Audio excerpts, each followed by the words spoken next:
Good morning, everyone. My name is Jason. I am the founder of Distress Loan Advisors. I help people who have SBA loans and are struggling to pay them. Primarily, I've worked with regular SBA 7A loans over the years, 504 loans, express loans, stuff like that. With the advent of COVID, I also work on EIDL loans these days. So if you need help, reach out. Today's topic is the sale of collateral. And I'm primarily going to talk about regular SBA loans, but it tangentially can be related to EIDL loans too. So, let's say you have your business and you decide it's not working, I'm going to close my business, we can't sustain this anymore. What do I do?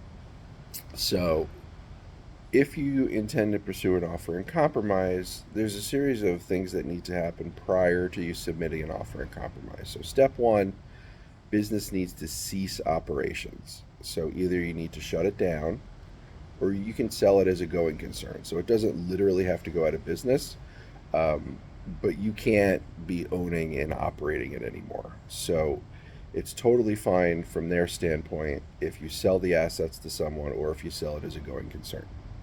Now, there's a caveat to that. Who you sell it to matters and how you sell it matters. And so traditionally, the banks that I worked for, what we would do is we would have a third party professional called an auctioneer. And so let's say I had a pizzeria and I shut down. I would, as the workout officer, call my third party guy and say, hey, I got a pizzeria.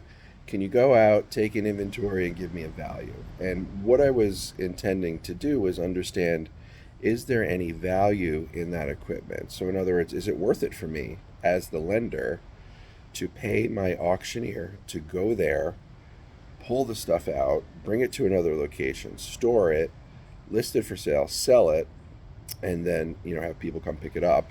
And of course, the auctioneer doesn't work for free.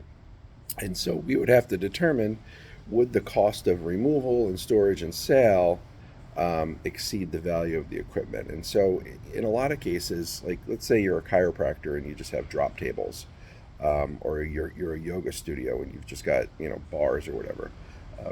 That stuff isn't worth anything for a lender because it's just the value is not there. There's not a big market for that used stuff. On the flip side, if you've got a restaurant, generally speaking, depending on how big it is, you're probably looking at $25 to $50,000 for the entire kitchen, all the stuff. So in that case, it would be worth it. Restaurant equipment, ovens, a turbo chef, a pizza oven, stuff like that. There's a market for that. I mean, it's still fire sale prices, but it'll sell at auction, and it's usually worth it for them to do that. So if you close your business and you cannot find a buyer, to sell it as a going concern, because you would get more money if you sold it as a going concern. But if you can't find anyone, generally your lender will send out an auctioneer. Um, the exception to that would be the EIDL loan. They're essentially going to tell you you need to try to find a buyer, otherwise we're not going to come get it.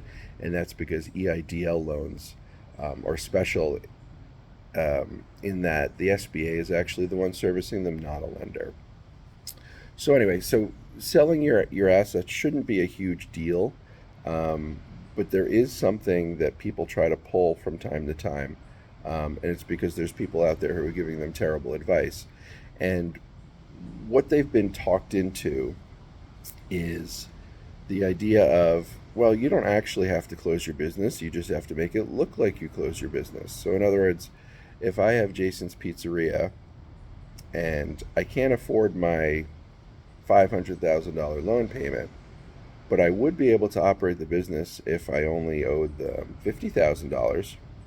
Well, here's the thing, the SBA doesn't write down principal balances on like 7A loans if you intend to operate. So, like I said at the beginning, the prerequisite here is the business needs to cease operations. They're not okay with you operating the business and then writing down the loan.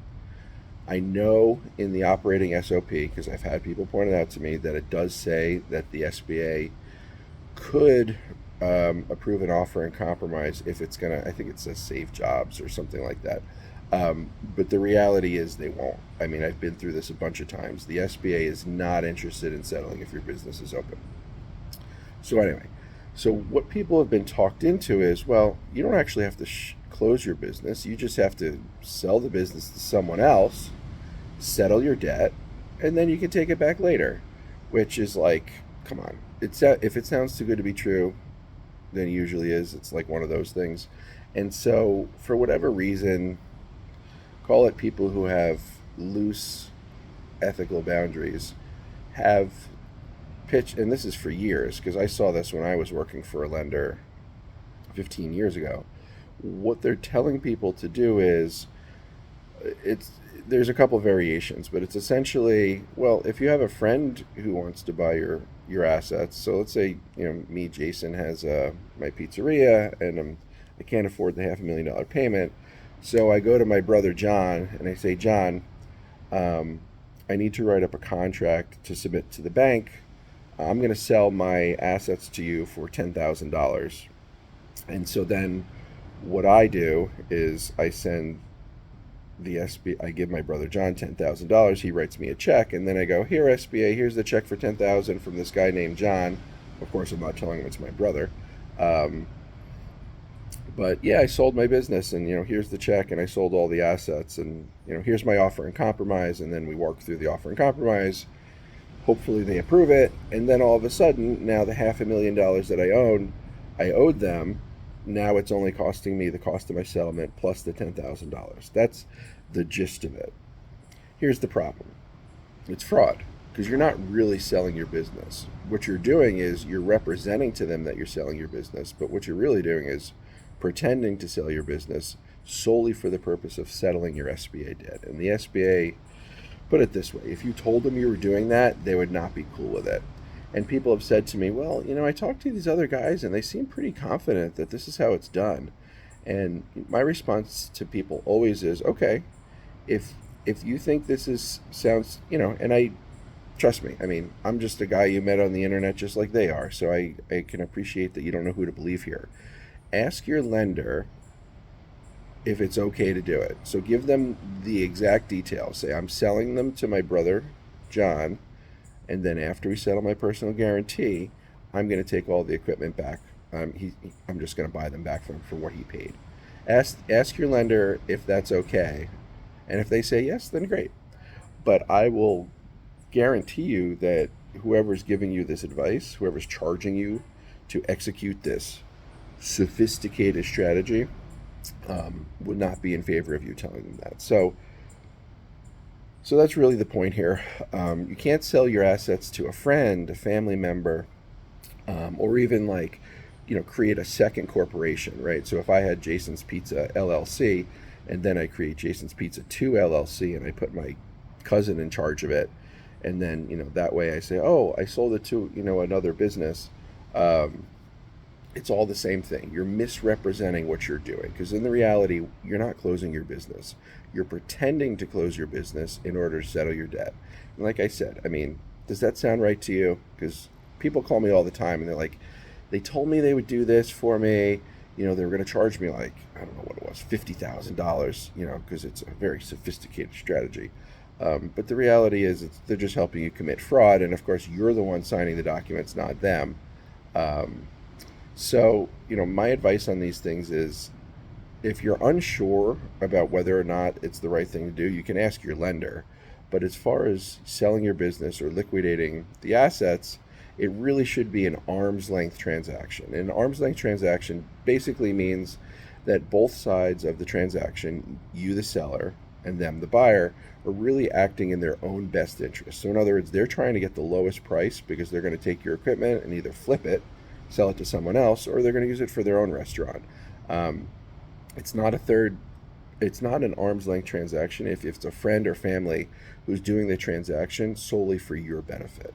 Does that make sense? So, all right, so I'm up 10 minutes, so I've been talking for a while, but I hope you understand that, when it comes to liquidating the collateral, just be honest, be ethical about it, do the right thing.